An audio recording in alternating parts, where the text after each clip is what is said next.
Welcome back to the RMP, guys. I'm Zachary, your host of this motherfucking crazy-ass podcast on Instagram at The Muscle Hamster, and we're here to question the mess, make some rebel actions, and start living life on our own terms. Now, first of all, I definitely need to just welcome everybody back. If you paid attention, the last episode was back in December, I think, maybe, and as embarrassing as that is, I know that I stepped away for a minute because something didn't feel right. The way that I was speaking on the podcast didn't feel like it was actually entertaining. My whole idea for this whole thing, this whole idea of questioning and getting to the bottom of issues and finding real solutions. And I think the podcast itself, there was a lot of opinion, and there was a lot of maybe not righteousness, but maybe a little bit of surety about knowing or thinking I knew what needed to be said, or riling up myself enough to think that I was making a difference in the way that other people think. And maybe I did a little bit, but I think time away really gave me an ability to process and question myself enough for what I wanted to do with the podcast, what the real idea was with the podcast. And for me, almost having 100 episodes, on that verge, I broke down. I couldn't really rely on myself to feel good about celebrating 100 episodes. You know what I mean? And obviously, with the way that I see the world, I wanted to make sure that I stayed in a position that is theoretical and philosophical and definitely questions what is going on around in the world, maybe just in American culture, whatever includes our individual stories, right? The way that we're interrupted by things and the way that we're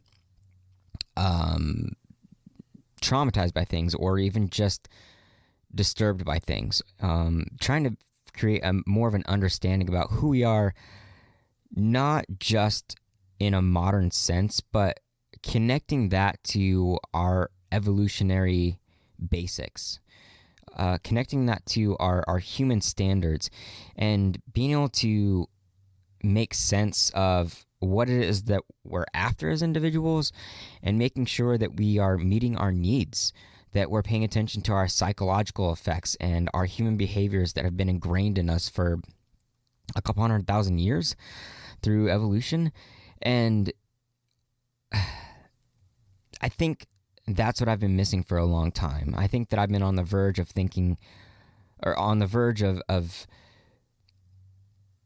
trying to make sure that I was answering things for everybody else. Like, I was trying to perfect a message that would be sure to be heard, and I was forgetting about myself. I think I was forgetting about my own authenticity. I think that I was forgetting about just the curiosity of what it means to be human and to face all of these things that we do now. I mean, look at the world, man. It's crazy. And maybe this happens to every generation. Maybe things adapt and change so much that you start to see things as absolutely crazy. But I definitely feel a destabilization to what the world is now compared to what it was when I was a teenager, 15 years old, when I was 20 years old, when I was 25 years old. We have a president that can barely keep any coherence.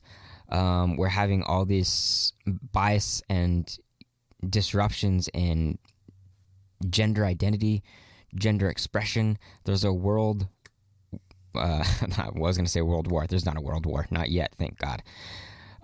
There's a war going on between Russia and Ukraine right now.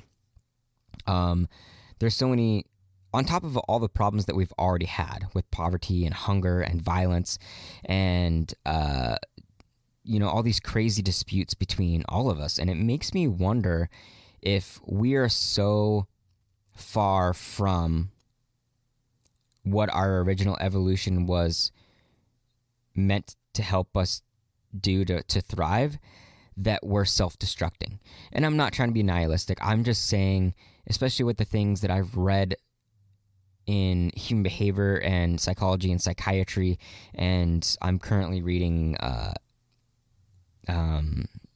book by David Buss called Evolutionary Psychology, and it has become the basis of my understanding of who we are as humans, and knowing that we cannot evolve fast enough to take ourselves away from the healthy needs that we've needed, the healthy needs that we still need today. We can't evolve out of them. We can't evolve fast enough. Evolution takes hundreds and thousands of generations, not just years, generations. And it's kind of, I don't know, scary to say that we're adapting, we're changing so fast with our technology and our modern world that we're becoming clueless of what we actually need. Our natural instincts and our senses of being close, being social, being able to love everybody, being able to maintain healthy diets, being able to constantly move, being able to rely on each other, being able to pay attention to what we need in a social system, what we need in a physical and mental and spiritual standard. And I guess that's what I'm welcoming everybody back with. I guess I'm wondering what it is, the fuck that we're doing. Like, even as an individual, I feel like I need to do something. I feel like something needs to be done. And maybe that's part of where I was going with this podcast, was trying to disrupt the craziness that's going on, the nonsense that's going on, or from a different perspective, maybe there is no nonsense. Maybe I think there's nonsense, but I think that's why we got to have these conversations. And I'm still trying to figure out what this podcast is going to be, and I'm embarrassed that I've been intermittent. I'm bothered myself by my inconsistency and the lack of belief that I've had in myself, and not maintaining a discipline. And I think all I need is to be able to say that to myself and realize that this podcast was meant for fun. It was meant for theorization. It was meant for communication. It was meant for community. It was meant for camaraderie and comedy. And I think that's what I need to make it. I think I've tried so hard to make it something that is just for everybody else. I didn't make it for myself. I made it for the promise of influence rather than self-therapy. So beyond that, there are a couple crazy things that I'd like to talk about. I hope everybody's doing amazing. I hope you're training. I had to step off for like a week because my body was just locked up. And deep down, I know that it's because I've been behind on my diet. I've been behind on calories, and my body can't maintain the physical intensity of the training that I'm supposed to be doing. And I've kind of held an excuse that I could do it with less food, and now my body's showing that I can't.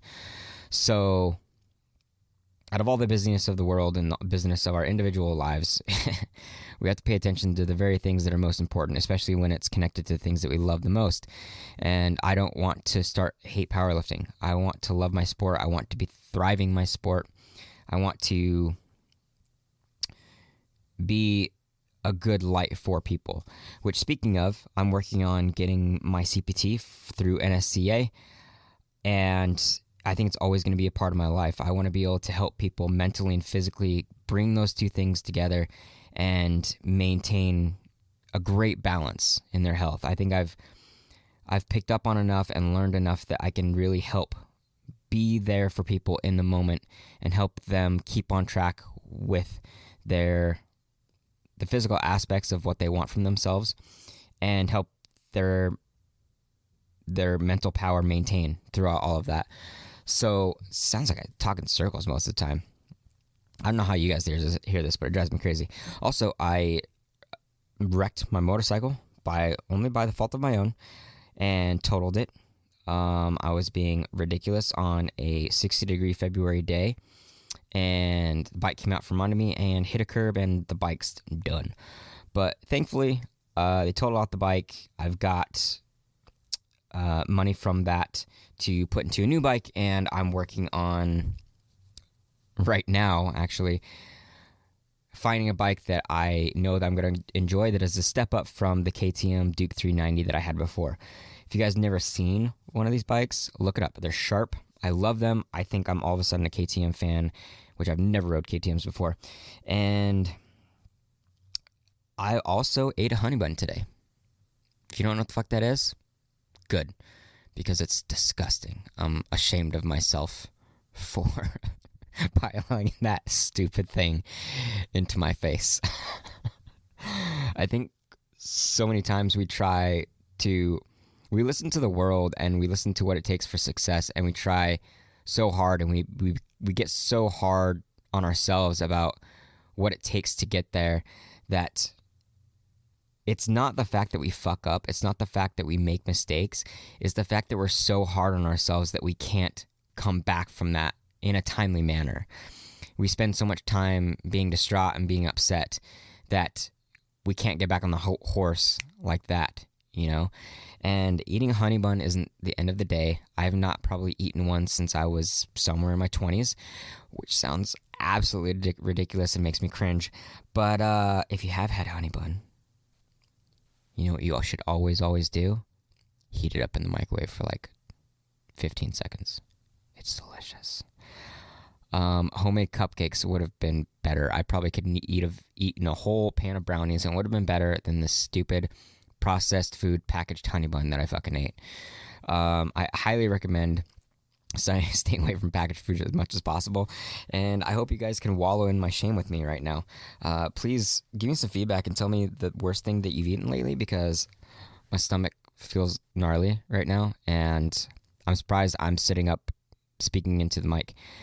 But I also wanted to tap into this a little bit. I would probably have to do a little bit more research, but it's circling around so much that I just don't understand. I don't understand what's going on. This thing with gender identity in the last few years has ramped up so heavily, and it's become a part of this political correctness thing, and, you know, creating laws and enforcements that have to do with how we speak. And language is a very important thing. It's a very fundamental thing for our progress as humans, and it really helps us understand one another. And, you know, it's helped us understand the world because we're able to, you know, pass perspectives back and forth and adapt our ideas and create clarity and innovate. And language is crazy important. And now it's this thing where it's being forced to include everything that won't hurt people's feelings. And I think we're getting on the verge of censorship. I think we're getting on the verge of taking freedom of speech away from everybody. And the part that's confusing to me, and maybe this is the part where we try to theorize a little bit and try to make sense of this, is that we know that there are two sexes. Apparently there's some science that says that sex is not real, that it doesn't exist. But I don't know how that makes sense. I don't know how we go beyond, you know, thinking or realizing that there's two pieces that make a whole, two pieces that make another life. And this has nothing to do with bias against people that are homosexual or queer or transgender or any of that. I don't have any problem with that at all. I think that gender fluidity is definitely a thing. I think gender expression is definitely a thing. I think people should be allowed to express themselves however they want. And there's this ever, fluctuating spectrum between the masculine and feminine energies. And those masculine and feminine energies are understood because of the differences between men and women, and our demeanors, our behavior, our volatility, our violence, our love, our affection, and so on. And the part that doesn't make sense to me is the new pronouns that are being enforced in a lot of places now that have nothing to do with the gender spectrum. They lie outside of any circle of understanding. They don't even lie within the gray area between men and women, or the gray area between masculine and feminine. So I think we're getting into a world that is so abstract that we're going to lose any sense of foundation. We're going to lose any sense of the differences between us, and we're almost going to try. It's almost as if we're trying to make sure that everybody is the same. We're trying to succumb to sensitivities. We're trying to get away from challenge, even if that challenge means being able to take reprimand, if that or bias or sarcasm or jokes. I think when we do that, we take away our ability to be strong. I think we take away our ability to be disciplined. I think we take away our ability to be resilient against anything.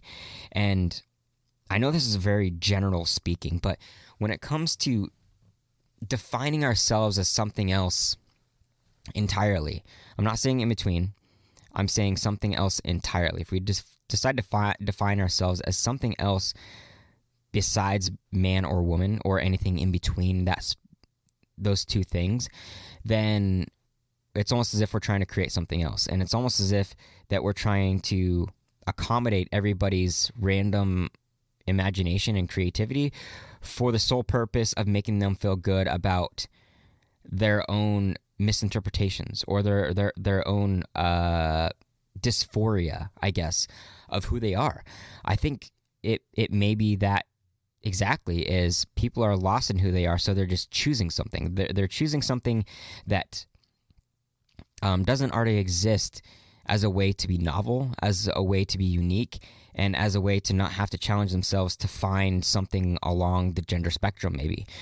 And when enough voices speak loudly enough, it seems that it becomes enforced without reasoning and without actual scientific evidence. And it's bothered me for a while now. It's made me feel disturbed in my own gut, because not because I think anybody's wrong, but because I think we're self-destructing. I think that we're on a path that's going to unravel who we are as humans. We're going to be at a loss, especially when we do things like delete history, when we delete monuments, when, what are we going to do when we don't have a history to look back to, because everyone was so angry about it and so resentful about how their ancestors were, what's the word? Why is this tough for me? How their ancestors were suppressed, that they think they're owed something and they want to destroy the evidence of any pain. But what happens when we destroy the evidence of any pain, we don't have anything to relate any progress to. We don't know how to relate the difference between good and evil. We don't have the ability to relate between positive and negative. And once everything becomes neutral, then what are we? We have no definition for anything. And so that's where I really think this gender identity thing is getting out of hand, because it's becoming something much more than who we already are. I think we're way too far ahead than what our comprehension can even hold on to right now. We can't comprehend what it is that this new language is and what this new diversity is. And maybe I'm wrong. Maybe I'm too conservative. Maybe I'm too worried about the painful things that could happen. But if you listen to any bits of Joe Rogan, or you do any digging in history, you'll find the dissolving of civilizations, the unraveling of civilizations. And a lot of times, or maybe it's been every time, civilizations have become so obsessed with things that lie outside the normal scientific realm or biological realm of what we are, always trying to become something else. Confusion between the sexes, trying to be in control of anything and everything, that they fall apart. These civilizations fall apart. And it sounds like I need to research a little bit more again, so I can kind of clear that up. But civilizations, like, we're not the only one. It wasn't this linear progression from tribal humans up until now. There's been a huge fluctuation in population, not just due to wars, but because civilizations have fallen apart. So I think it's what's important in this whole thing is, what is it that we're after? What the hell is it that we're after? What are we trying to make sense of? Are we trying to run away from something? Are we trying to just fill this, space within our own souls, like not knowing who we are? Is it more entitlement? Is it because that the world now can hear any voice, that anybody can now be important, or anybody can now go viral, anybody can now can be destructive, or create chaos and bring attention to themselves? Is that what it is? Are we just trying to bring attention to ourselves so that we can feel good about being noticed? Do we feel lost? Do we feel so lost as individuals? Do we feel so insignificant in an almost 8 billion people populated world that we seek out anything and everything to just make some noise and to just be seen? I kind of think that's where we're at. And I don't have any idea what it takes to bring ourselves back into our own reality or our own personal story, where we're not so worried about being seen by the world, but we're more worried about being seen by the people that are surrounding us, that are in our closest environment, that actually mean something to us. Because you'll never know 8 billion people. You may be able to connect with them somehow, but you'll never know 8 billion people. And I think it's more wholesome, and I think it's far healthier when we realize that we're only supposed to extend so far into society and influence, as far as what it takes to keep us healthy as individuals. We should all have family and friends that help make us whole, regardless of the influence that we try to put out on the world. I'm not saying that influence isn't important. I'm just saying that if we can't make healthy relationships with the people that surround us, then the one-dimensional, superficial relationships that we expect to have with thousands and millions of people beyond us is an impossible task. And I think it's a tact to only, I guess, fill up a space that has been a problem for us, that is created by our trauma, or is created by our inability to connect. And so maybe we use our social media voices to find any sort of connection because we don't know how to do it in person. I mean, we have so many relationship problems. People are having less kids. There's far more divorce, far more people that are not dating. There are far more homes that are, holding only one or two or three people when it was so different many years ago. Close family used to live together far more than we do now, and maybe we're just becoming disconnected. And this is what I meant in the beginning about us being so far off from our evolutionary needs, because we definitely need each other, and it seems like we're getting more and more separated. So the big topic today, I guess, was the gender identity. I'd like to know what you guys think. I'd like to know where I'm wrong. I'd like to know where you guys feel good about this or where you feel afraid of it, because I think we're getting a little off track, but maybe that happens to every generation. Maybe we get to a point that we feel confused. But until next time, guys, I'm glad to have you back. I'm glad to be back. I'm definitely going to push this podcast more in an authentic direction, and I want to feel good every day that I do this, and I want to question, and I want to theorize, and I want to create good philosophy between all of us in order to better understand one another, but to also better understand the world around us. So until next time, stay strong, stay rebel-minded. I love you all. I'm out.